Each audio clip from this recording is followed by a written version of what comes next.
Viimeisen 20 vuoden aikana köyhyydestä ja syrjäytymisestä on tullut valitettavasti pysyvä ilmiö Suomessa. Meille ei enää riitä tieto siitä, että ketkä ja miksi ihmiset syrjäytyvät. Meidän on myös selvitettävä, että miten köyhtyneet ja köyhyydessä elävät syrjäytyneet tai syrjäytymisvaarassa elävät ihmiset selviytyvät ja pärjäävät. Ja näitä tietoja voidaan käyttää hyväksi silloin, kun suunnitellaan, että miten voitaisiin yhteiskunnallisilla toimilla ehkäistä köyhyyttä ja syrjäytymistä ja auttaa ihmisiä pois vaikeista elämäntilanteista. Ja tämä on se syrjäytymistä selviytymisen hankkeen tavoite.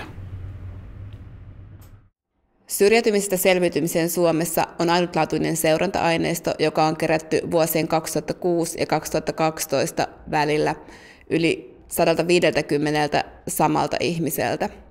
Aineisto koostuu 3 kokonaisuudesta, joista haastatteluaineisto on kerätty evankelis-luterilaisen kirkon diakoniarahaston avustushakemusten perusteella. Toinen aineisto koostuu kirjoituksista vuodelta 2006 ja niiden seurantahaastatteluista vuodelta 2012 ja 3. aineisto vuoden 2006 kirjoituksista ja vuoden 2012 seurantakirjoituksista. Näistä 2 jälkimmäistä aineistoa on kerätty ihmisiltä, jotka on osallistunut arkipäivän kokemuksia köyhyydestä kirjoituskilpailuun.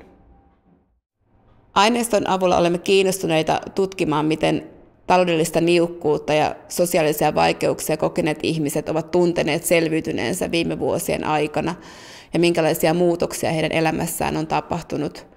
Kysymme aineistolta esimerkiksi, että miten tällaiset ihmiset hahmottavat yhteiskunnallisen paikkansa ja tilansa, miten heidän tulevaisuuden odotuksensa ovat muuttuneet, miten heidän näkemyksensä mahdollisuuksista on muuttunut, mistä heidän sosiaaliset suhteensa muodostuvat ja miten ne ovat muuttuneet, ja mitkä hyvinvointivaltion tai sosiaalisten yhteisöjen tarjoamat mahdollisuudet ja palvelut ovat mahdollisesti sysänneet heitä paremman elämän poluille.